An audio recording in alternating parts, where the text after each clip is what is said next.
السلام علیکم ورحمۃ اللہ وبرکاتہ۔ آداب زندگی، اس کتاب سے ہم رنج و غم کے آداب اس کو جاری رکھتے ہوئے ہمارا 8واں پوائنٹ سے سٹارٹ کرتے ہیں۔ بسم اللہ الرحمن الرحیم۔ نمبر 8، راہ حق میں آنے والی مصیبتوں کا خندہ پیشانی سے استقبال کیجیے اور راہ میں جو دکھ پہنچے ان پر رنجیدہ ہونے کی بجائے مسرت محسوس کرتے ہوئے خدا کا شکر ادا کیجیے کہ اس نے اپنی راہ میں قربانی قبول فرمائی۔ حضرت عبداللہ بن زبیر رضی اللہ تعالیٰ عنہ کی والدہ محترمہ حضرت اسماء رضی اللہ تعالیٰ عنہ سخت بیمار پڑی۔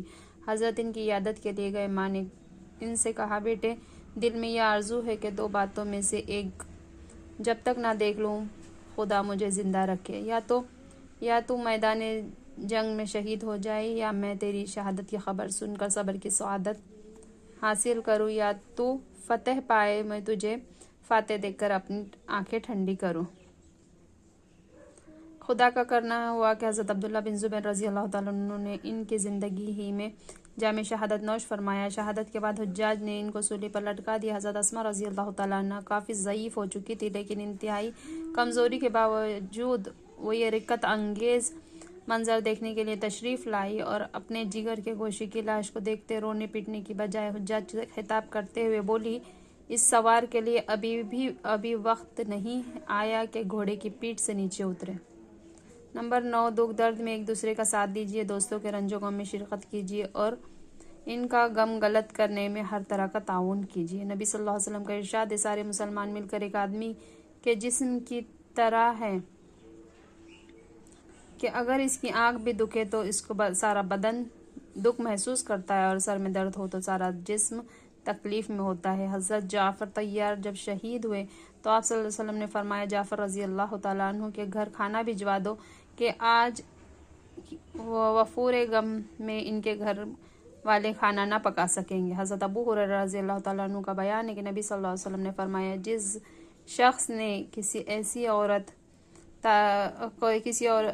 کی تعزیت کی جس کا بچہ مر گیا ہے تو اس کو جنت میں داخل کیا جائے گا اور جنت کی چادر اڑائی جائیں گی، ترمذی۔ اور نبی صلی اللہ علیہ وسلم نے یہ بھی فرمایا کہ جس شخص نے کسی مصیبت زدہ کی تعزیت کی اس کو بھی اتنا ہی اجر ملے گا جتنا خود مصیبت زدہ کو ملے گا۔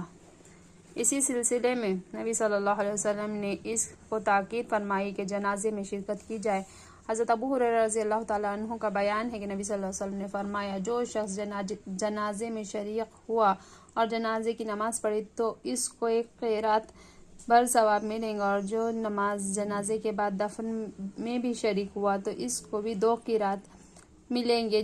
کسی نے پوچھا، 2 قیرات کتنے بڑے ہوں گے؟ فرمایا، 2 پہاڑوں کے برابر۔ نمبر 10، مصائب کے نزول اور غم کے ہجوم میں خدا کی طرف رجوع کیجیے اور نماز پڑھ کر نہایت عاجزی کے ساتھ خدا سے دعا کیجیے۔ قرآن میں ہے، یا ایھا الذین آمنوا استعینوا بالصبر والصلاۃ، مومنوں، مصائب اور آزمائش میں صبر اور نماز سے مدد لو۔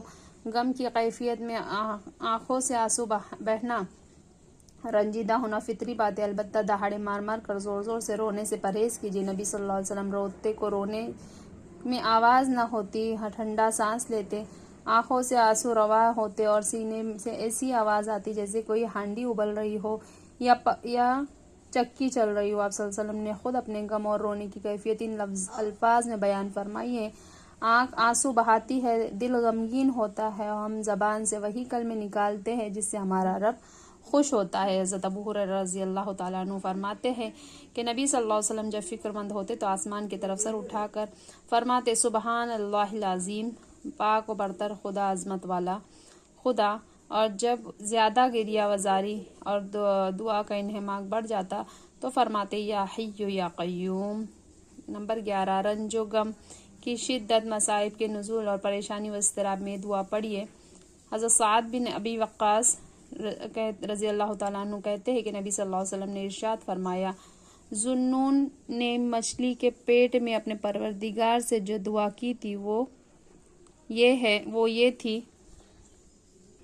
لا الہ الا انت سبحانک انی کنت من الظالمین، تیرے سوا کوئی معبود نہیں، تو بے عیب و پاک ہے، میں ہی اپنے اوپر ظلم ڈھانے والا ہوں۔ پس جو مسلمان بھی اپنی کسی تکلیف یا تنگی سے خدا سے دعا مانگتا ہے، خدا اسے ضرور قبولیت بخشتا ہے۔ حضرت ابن عباس رضی اللہ تعالیٰ عنہ کا بیان ہے کہ نبی صلی اللہ علیہ وسلم جب کسی رنج و غم میں مبتلا ہوتے تو یہ دعا کرتے: لا الہ الا اللہ رب العرش العظیم، لا الہ الا اللہ رب السماوات ورب العرض رب العرض رب العرش الکریم۔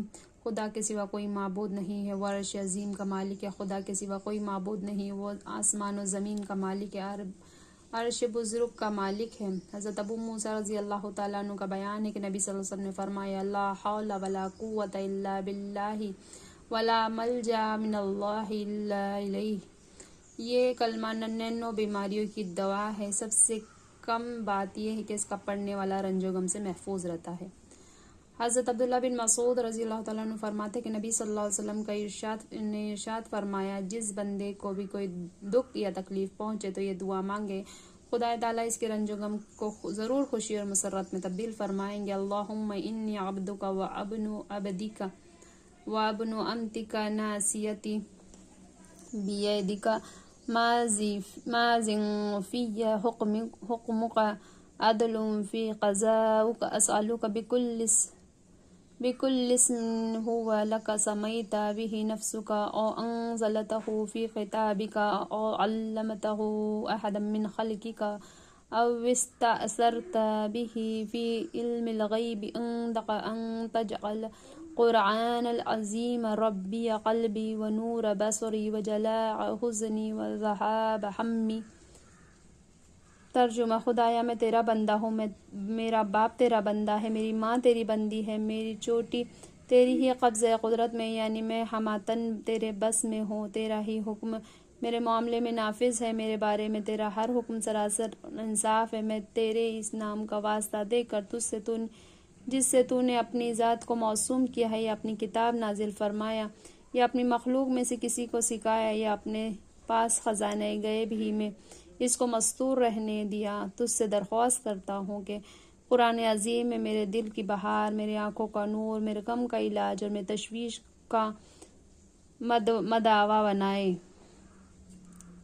نمبر 12، اگر کبھی خدا نخواستہ مصائب و آلام اس طرح گھیر لے کہ زندگی دشوار ہو جائے اور رنج و غم ایسی ہیبت ناک شکل اختیار کر لے تو آپ کو زندگی وبال معلوم ہونے لگے، تب یہ بھی کبھی موت کی تمنا نہ کیجیے اور نہ کبھی اپنے ہاتھوں اور اپنے کو ہلاک کرنے کی شرمناک حرکت کا تصور کیجیے۔ یہ بزدلی بھی ہے اور بدترین قسم کی خیانت اور معصیت بھی۔ ایسے اضطراب اور بے چینی میں برابر خدا سے یہ دعا کرتے رہے: اللہم احیینی ما کانت الحیات خیرا لی وتوفنی اذا کانت الوفات خیرا لی۔ ترجمہ: خدایا جب